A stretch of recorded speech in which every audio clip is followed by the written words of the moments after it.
예, 하나님 말씀은 로마서 3장 25절, 26절, 2절 말씀 보겠습니다.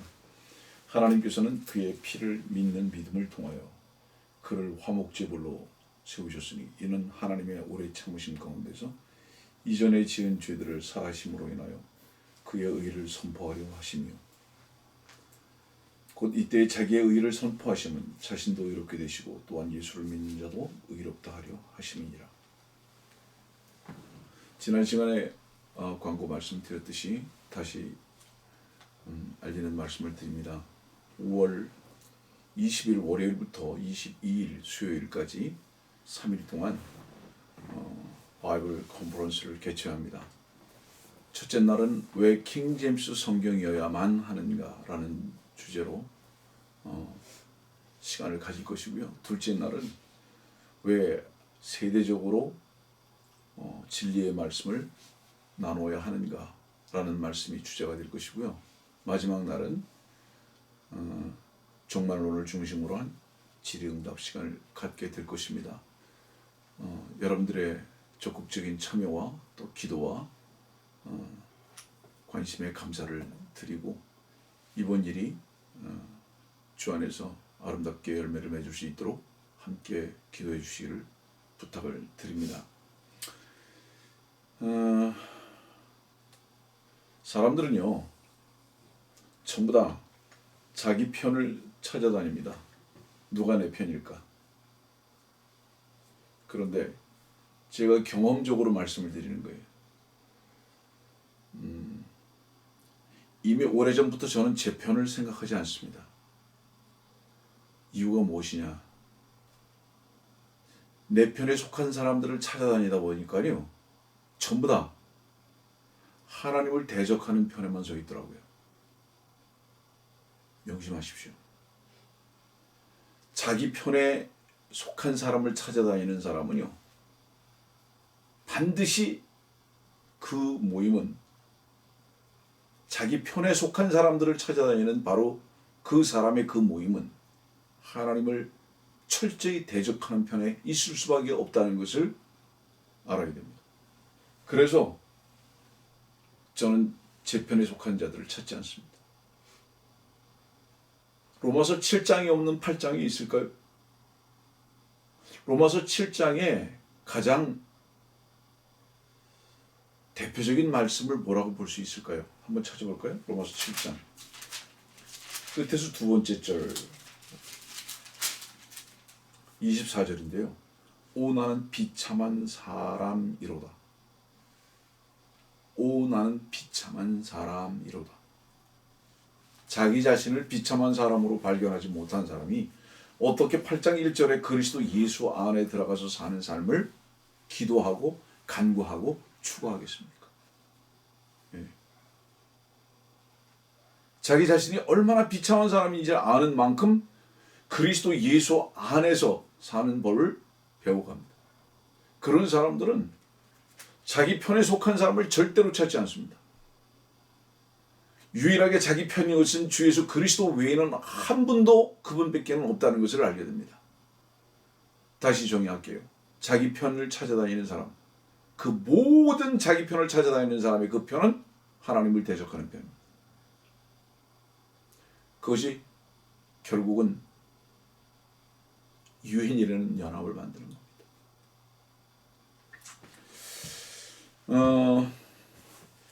사람들은 전부 다 자기 자신에게 속고 있기 때문에 그래서 자기가 무엇에 속는지를 몰라요. 예레미야에 있는 말씀 볼까요? 예레미야 49장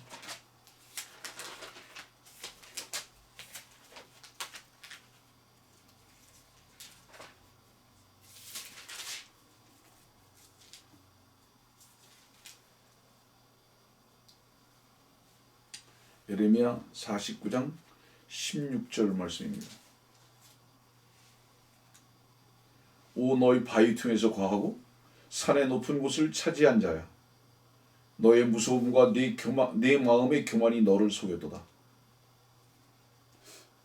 누가 너를 속였는지 아느냐? 네 마음의 교만이 너를 속였도다. 네 마음의 교만이 너를 속였도다. 그리스도인이라면 여러분들 모든 정의와 진리를 하나님의 말씀에서 찾아야 되고 하나님께서 말씀하시는 그 말씀을 아멘으로 받아들이는 자들이 되어야 합니다. 그래서 우리 삶의 대전제는 뭐냐? 성경이 무엇이라고 말씀하시느냐. 그것이 우리 삶의 대전제가 됩니다. 질문이 돼요. 제가 오늘 속는 것이 무엇인가에 대한 정의를 말씀을 드릴게요. 잘 속는 사람들 있죠. 결론적으로 말씀드리면 그 사람은 자기 생각의 확신이 너무 큰 사람입니다. 그 사람은 잘 속는 겁니다. 자주 속아요. 무엇에 속는지 아세요? 먼저 왜 속게 되느냐 하면 내적으로 외적으로 자기 필요를 정해놓습니다. 사람들이. 꼭 이것은 나의 필요다 하고 필요를 정해놔요.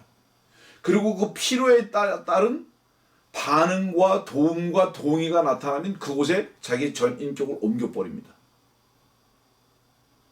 그래서 결국은 무엇에 속느냐? 조금 아까 말씀드렸죠. 에레미야 49장 16절에. 자기 자신이 자기를 속이는 거예요. 그래서 자주 속는 사람은 속고 싶은 것을 찾아다니는 겁니다.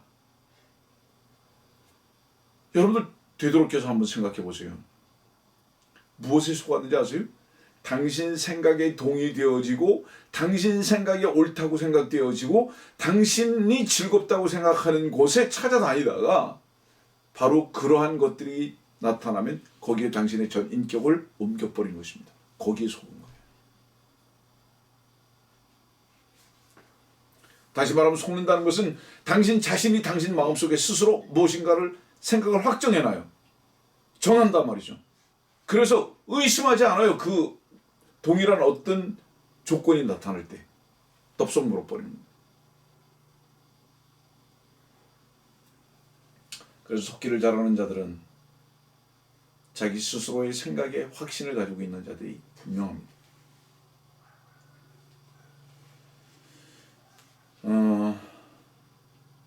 교만은요, 자기 자신을 망하게 하는 전령사입니다.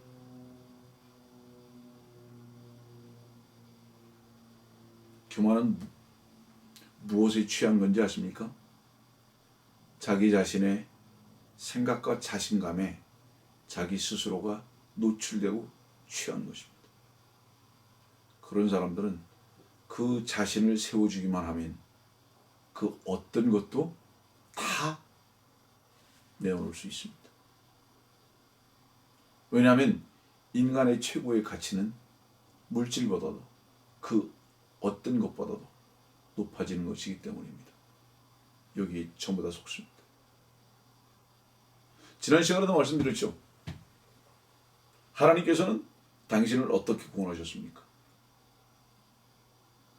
하나님께서 당신을 어떻게 구원하셨습니까? 당신을 구원하시기 위해서요, 하나님의 아들이 심판받으셨어요. 당신의 구원을 생각하기 전에 구원의 조건과 이유가 무엇이었는지를 먼저 밝히 하십시오. 하나님께서 당신을 만일에 구원하셨다면 심판이 없는 구원은 없었습니다. 그래서 전 시간에 요한복음 16절에 심판을 다룬 거예요. 그래서 심판이 복음의 시작인 거예요. 그런데 만일의 말씀을 듣고 있는 당신이 당신의 흥하는 것이 당신이 승리하는, 당신 스스로가 승리하는 것이 당신의 만일의 목표라면, 지금 이 땅에 사는 동안에 만일에 당신이 그렇게 사는 것이 당신의 목적으로 삼고 그렇게 되는 것이 보인다면 이 땅에서는 그것이 승리하고 성취되는 것으로 보이지만요, 속지 마십시오. 당신의 그 착각은 어느 날 심판받을 것입니다. 당신 스스로 착각했던 바로, 당신 스스로를 속였던 바로 그 속음의 열매는 심판입니다. 창세 때부터 하나님께서는 그 일을 계속 보여주셨습니다.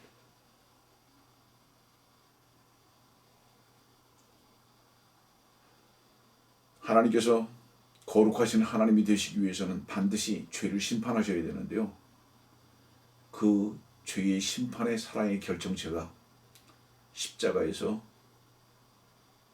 사건적으로 보여주신 것입니다. 주께서 대신 심판받으신 거예요.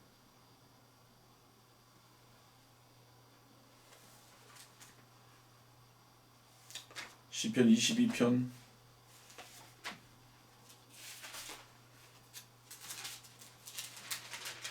1절이죠. 나의 하나님 나의 하나님 어찌하여 주께서는 나를 버리셨나이까. 나의 아버지 나의 아버지 이렇게 말하지 않았어요. 나의 하나님 나의 하나님. 아버지를 부르지 않았어요. 하나님 하나님 이렇게 부릅니다. 이건 뭐를 얘기하죠? 그 시간에 하나님의 아들은 아들이 아니었다는 거예요. 놀랍죠, 여러분들? 주께서 십자가 지시고 저주를 받으셨을 때, 심판 받으셨을 때, 그 시간의 십자가 위에서는 주께서 하나님의 아들이 아니셨다는 거예요. 한편으로는. 그가 뱀이셨다는 거예요. 네? 나무에 달린 자마다 저주 아래에 있는 거죠. 뱀만이 나무에 달려야 되는 거예요. 뱀만이 심판과 저주를 받아야 되는 거예요. 그래서 시편 22편은 아버지라고 호칭하지 아니하고 아버지라고 호칭하는 대신에 하나님, 하나님. 예? 반드시 심판이 먼저 온 거예요. 만일에 하나님께서 거룩하신 분이라면 반드시 하나님께서는 그 거룩을 무엇으로 입증하셔야 되는지 아세요? 심판으로 입증하셔야 되는 겁니다. 심판으로 죄를 완전히 무효화할 수 있는 분이 하나님 한 분이시기 때문에 심판으로 죄를 무효화해 버리실 수 있다고요. 만일에 하나님께서 죄를 없애버릴 수 없는 분이시라면 더 이상 하나님이 아니시죠. 또 더 이상 아버지도 아니시죠. 그분이 왜 거룩한 하나님이시고 왜 우리 아버지가 되셨냐? 죄를 심판하실 수 있으셨던 분이기 때문입니다. 그렇기 때문에 이 심판이라는 이 단어는 지난 시간과 마찬가지로 하나님께서 우리를 향하신 놀랍고 사랑의 결집이 된 단어라는 것을 여러분들 아셔야 됩니다. 십자가는 뭐죠? 십자가는 그 자체가 심판입니다. 그래서 주께서 십자가를 지셨다는 것은 당신을 대신해서 그분이 심판을 받으셨다는 것을 확실하게 증거하시는 겁니다. 주께서 십자가 지셨어요. 왜? 당신이 받아야 할 저주 때문에. 당신이 받아야 할 심판 때문에. 이것을 믿으면 구원받는 겁니다. 근데 왜 이것이 안 믿어지는지 아세요? 많은 이유들을 찾을 수 있지만 한 가지 이유를 찾는다면 당신이 어떤 존재인 것을 모르기 때문입니다.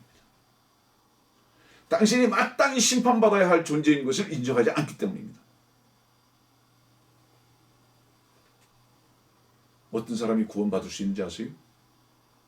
주님의 십자가의 심판과 저주가 무엇 때문이었는가라는 것을 당신 자신에게서 발견한 바로 그것이 구원의 조건입니다. 어렵습니까? 주님의 저주와 심판이 그분의 십자가가 바로 당신 자신에게서 발견되어질 때 그 사람은 구원받을 수 있어요.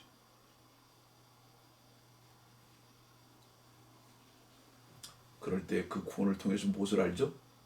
주님의 긍휼도 알고 자비도 알고 은혜도 알고 사랑도 알고 믿음도 알고 아들도 알고 죄도 알고. 와, 십자가는 그래서 위대한 겁니다.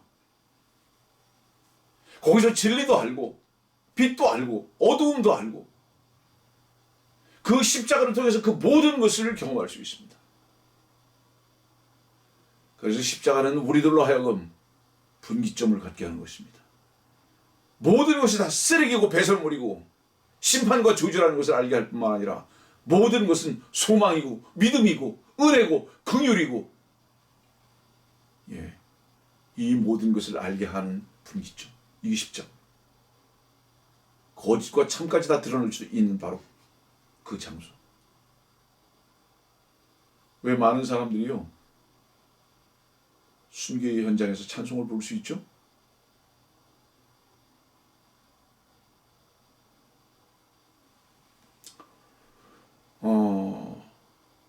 당신의 곤고함 속에서, 외로움 속에서, 슬픔 속에서 지금 현재적으로 저주를 받은 것 같은, 모든 것이 다 끝나는 것 같은 그런 현장 속에서 하나님의 살아계심을 경험하지 못하고 있다면,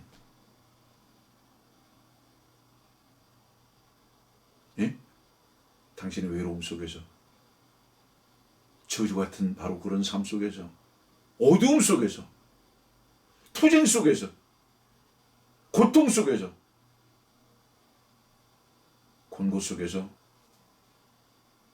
하나님께서 당신과 함께하는 것을 만약에 당신이 모른다면 당신은 한 가지를 모르고 있기 때문입니다. 주께서 당신을 위해서 그 모든 것을 지시고 죽으신 것을 현재적으로 모르고 있기 때문입니다. 정말이에요. 당신이 어떤 곤고한 속에서 지금 현재 있다 할지라도, 어떤 어두움과 혼란 속에 있다 할지라도, 어떤 외로움과 곤고 속에 있다 할지라도 그 모든 것을 주께서 대신한 것을 지금 현재적으로 믿는다면 당신은 찬송할 겁니다. 이만큼 이 심판은 위대한 것입니다.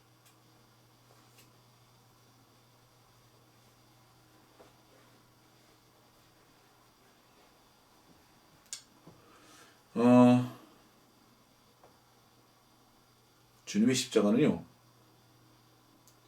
그 십자가의 그 크기와 그 깊이와 그 체벌의 강도가 어느 정도였는지 아십니까? 하나님의 아들이 벌레가 되신 거예요. 여러분들이 이 체벌, 이 심판의 그 크기와 깊이와 그 철저함을 얼마나 아십니까? 하나님의 아들이 벌레가 되셨다는 거.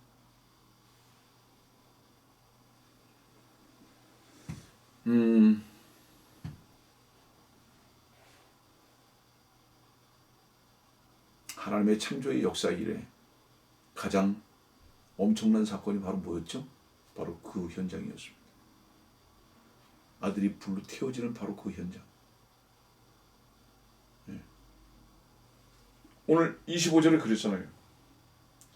그의 피를 믿는 믿음을 통하여 그를 화목 제물로 세우셨으니, 화목 제물로 세우셨으니, 이 화목 제물로 세우셨다는 것이 뭐죠? 불로 태우셨다는 거잖아요. 지금 심판을 받으셨다는 거 아닙니까? 여러분들께서 지옥을 가실 수 없는 이유, 아니 안 가는 것이 아니라 지옥을 가실 수 없는 이유는 주께서 여러분들을 위해서 대신 태워졌다는 것을 믿어지는 그 바로 믿음 하나 때문입니다. 그래서 여러분들은 태워질 수 없는 거예요.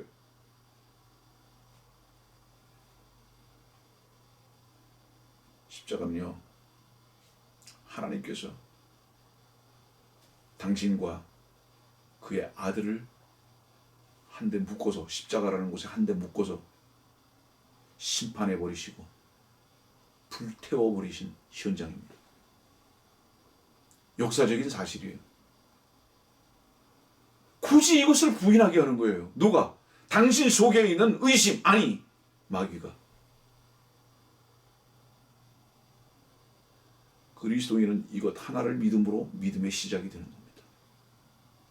이것 하나를 믿음으로 하나님의 백성으로서, 독특한 백성으로서 그분을 섬기고 그분의 길 가운데 살아가는 것을 배우게 되는 것입니다. 이게 시작이에요. 그런데 이 시작과 이 믿음을 갖지 못하게 하는 거예요. 자꾸 당신의 생각 속으로 끌고 가려고 합니다. 결론적으로요, 믿음이 있는 것과 같이 겸손한 자는 없습니다. 누가 뭐라 그래도요.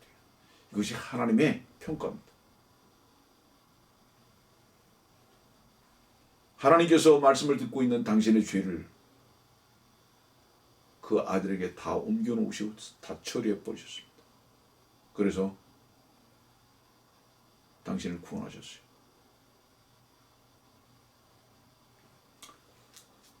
하나님께서는요, 왜 거룩한 분이신지 아세요? 죄를 조금도 용납하실 수 없는 분이기 때문에 그래요. 네? 절대로 죄를 너그럽게 봐주신 적이 없어요.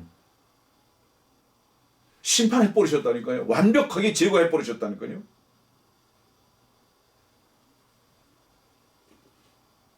하나님께서는 주 예수 그리스도를 통해서 그분을 십자가에 못 박으심으로 죄와 저주 심판을 끝내버리셨다고, 값을 다 지불하셨다고 그렇게 말씀을 하고 계신 겁니다. 주님께서 십자가에 지고 죽으실 때 다 이뤘다고 말씀하신 바로 그것이 하나님의 모든 요구, 죄의 값의 모든 빚을 다 갚아버리셨다는 바로 그 의미인 것을 절대로 잊지 마십시오. 요한복음 16장 11절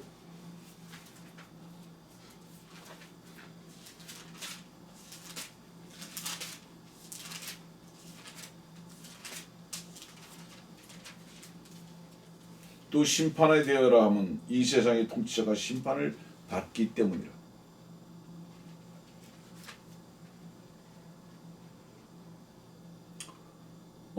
주님께서 십자가에 달려 죽으셨다.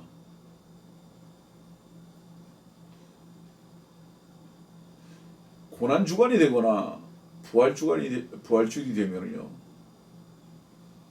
연극밖에 안 해요. 예?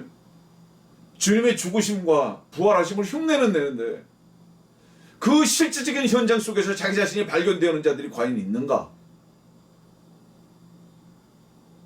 단호하게 말씀드리건대 거의 이 시대에 그런 사람들을 찾아보기가 어렵게 됐습니다. 이유가 뭔지 아세요? 자신을 모르고 죄를 모르고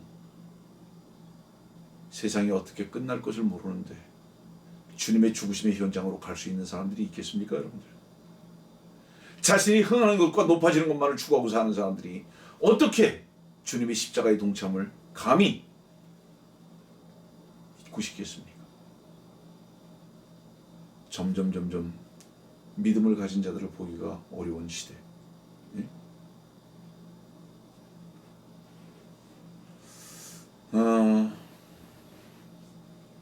십자가는요, 사탄이 그 모든 것을 다 걸어버린 도박의 현장이었어요. 그의 왕국도 걸어버리고요. 예? 그의 자존심도 걸어버리고요. 그 자신까지도 다 긁어 모아서 십자가 하나 만들었습니다. 모든 걸 다 긁어 먹었어요. 그리고 하나님의 아들을 그것으로 데려가서 못 박아버렸어요. 죽음도, 예, 이 세상의 모든 것까지도 전부 다 거기 가져갔어요. 다 긁어 먹었어요. 왜죠? 하나님의 아들을 끝장내려고. 다 긁어 먹었어요. 그런데 주께서 다시 사망 권세를 깨부수고 다시 부활하셨다는 것은 뭐를 얘기하는지 아십니까? 죽음으로 주님께서는 그 죄와 심판과 저주를 다 제거해 버리셨다는 것을 의미합니다. 그리고 다 무덤에다 장사 지내 버리시고 주님께서는 그 무덤을 잠궈 버리셨습니다. 다시는 열지 못하도록 다 제거해 버리고 그분께서 다시 부활의 생명으로 다시 부활하셨다는 것은 모든 것이 새롭게 된 바로 그 현장. 그 현장에서 주님은 다시 사셨고 마귀는 어떻게 됐죠? 바로 그곳에서 창세기 3장 15절에 있는 말씀이 이루어졌습니다.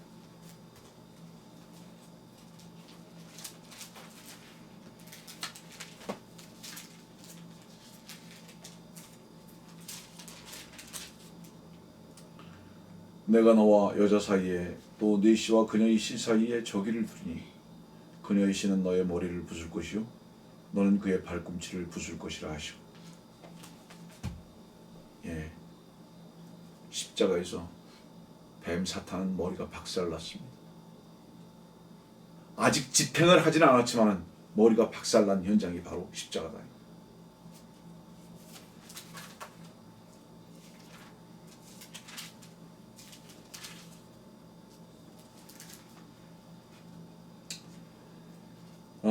그래서 바로 그것을 믿는 우리들은 고린도전서 15장 55절에 있는 말씀과 같이 오 사망아 너희 쏘는 것이 어디 있느냐, 오 응보야 너희 승리가 어디 있느냐. 사망에 쏘는 것은 죄요 죄의 능력은 율법이라. 그러나 우리 주 예수 그리스도를 통하여 우리에게 승리를 주시는 하나님께 감사하노라. 예, 바로 이 고백을, 이 외침을 할 수 있는 것입니다. 얼마나 위대한 외침인지요. 왜 사도 바울이 십자가 외에 자랑할 것이 없다고 그랬을까요? 이유가 뭘까요? 당신은 정말로 십자가 외에 자랑할 것이 없다고 말하고 살 수 있습니까?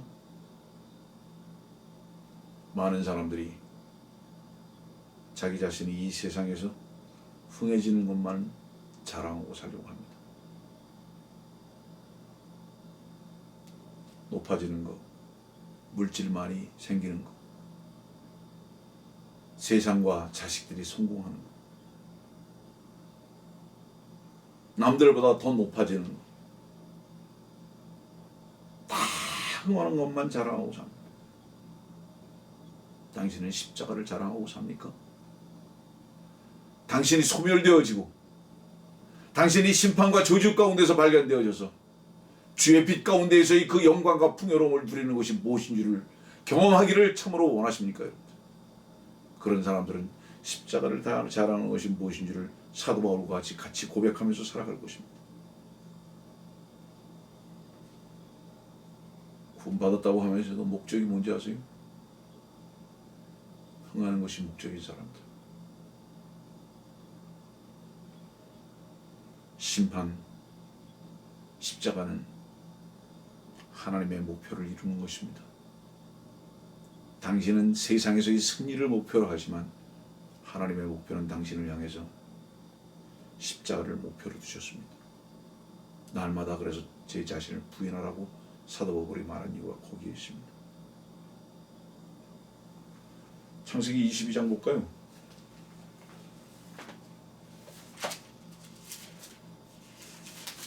창세기 22장입니다.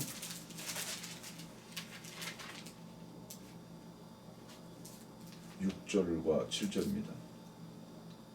아브라함이 번제에 쓸 나무를 들어서 그의 아들 이삭에게 지우고 그는 자기 손에 불과 칼을 들고 두 사람이 함께 가더라. 이삭이 그의 아비 아브라함에게 고하여 말하기를 나의 아버지여 하니 그가 말하기를 내 아들아 내가 여기 있노라 하니 그가 말하기를 불과 나무를 보소서. 그런데 번제에 쓸 어린 양은 어디 있나이까 하자.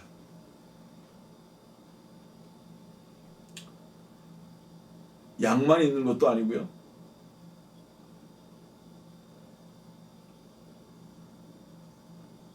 나무만 있는 것도 아니고요. 불만 있는 것도 아니에요. 불과 나무와 어린 양이 함께 있습니다. 지금 이 말씀을 여러분들에게 읽어드린 이유는 뭐냐면 불이 없는 제물은 없습니다. 그래서 오늘 로마서 3장은 25절에 화목 제물로 세우셨다. 태워버리는 거예요. 심판하는 거예요. 제물은 불에 태워짐으로 연락되는 겁니다. 하나님께서 받는 삶을 살기를 원하십니까? 당신 자신이 심판을 날마다 순간마다 경험하는 삶을 살 때 하나님께 드려지는 것이 무엇인지를 경험하는 삶을 살게 되는 겁니다. 하나가 되는 거예요. 나무와 불과 어린 양. 분리되지 않아요. 그런데 우리가 그리스도인이라고 하면서도 우리는 남겨지기를 얼마나 많이 열망하고 사는지 자꾸 뭔가 남겨지기를 원해요. 또 남겨두기를 원해요. 예? 모든 것이 다 제거되기를 원하지 않아요. 다 불로 태워지기를 원하지 않는다 이 말이에요.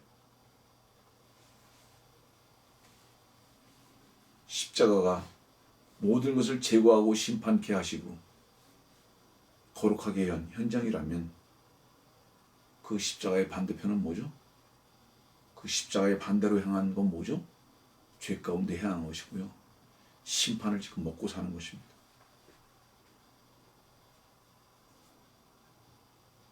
십자가는 주님께서 그 믿는 자를 하나로 묶어버리신 현장입니다. 그래서 심판해버리고 장사 지내신 바로 그 현장. 말씀을 정리하겠습니다. 당신이 세상에서 자랑하고 흥하기를 추구하고 사십니까? 스스로 질문해 보세요. 그거는 십자가의 반대편에서 행하는 것입니다. 그것이 십자가의 원수로 행하는 것입니다.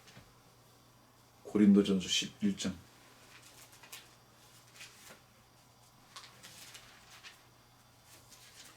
27절입니다. 그러므로 누구든지 합당치 않게 이 빵을 먹고 주의 이 잔을 마시는 자는 주의 몸과 피에 대해 죄를 짓는 것이라.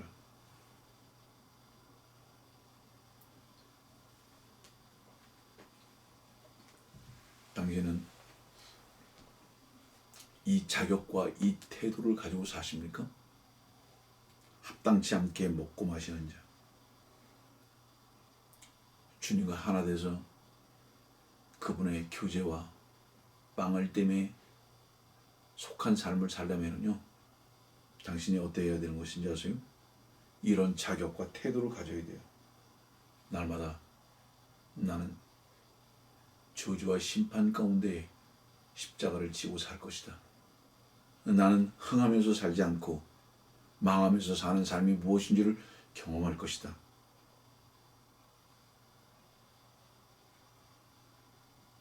주의 만찬은 뭔지 아세요? 주의 만찬은요, 주님의 심판을 받아들이는 현장이에요. 그래서 나는 쇠잔해지고 주님만이 융성해지기를 바라는 그 고백하는 바로 그 시간. 빵은 어떤 누룩도 들어가 있지 않거든요. 그건 교리만을 말하지 않습니다. 빵은 어떤 누룩도 들어가 있지 않아요. 우리는 그분 자신과만 먹고 마시는 겁니다. 예.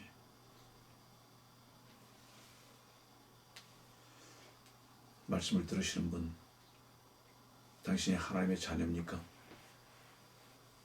당신은 십자가를 향해서 어떤 태도를 갖고 삽니까? 계시록 15장 보겠습니다.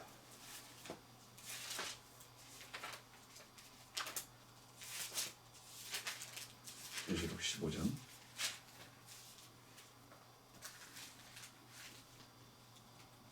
4절입니다. 오 주여, 누가 주를 두려워하지 아니하며 주의 이름을 영화롭게 하지 아니하리이까? 오직 주만 거룩하시나이다. 모든 민족들이 주 앞에 나와 경배하리니 이는 주의 심판이 나타났기 때문이니다 라고 하더라. 위대합니다. 어떻게 해야 경배할 수 있느냐? 주의 심판이 나타날 때만 경배할 수 있다. 심판이 없는 경배 없어요. 성도들이요, 당신이 눈을 뜨려면 심판의 현장으로 가 있어야 합니다. 심판을 통해서만 보는 게 달라집니다.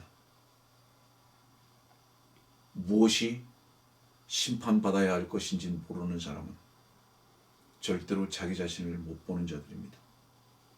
사람들은 보는 곳으로 달려가거든요. 자기를 보는 사람들, 세상을 보는 사람들은 그곳으로 달려갈 것이고, 이 세상과 당신 자신이 심판받아 마땅하고 심판받을 것을 아는 사람은 심판의 주, 주님께로 달려갈 것입니다. 십자가를 보는 사람은 자기 일을 쉽니다. 지금 자기를 본다는 것은 세상을 보고 있다는 것을 말하는 겁니다. 그런 사람들은 요한복음 9장에 있는 말씀대로 본다고 하지만 그 사람은 정말로 봐야 할 것을 못 보는 소경인 것을 반드시 아셔야 합니다.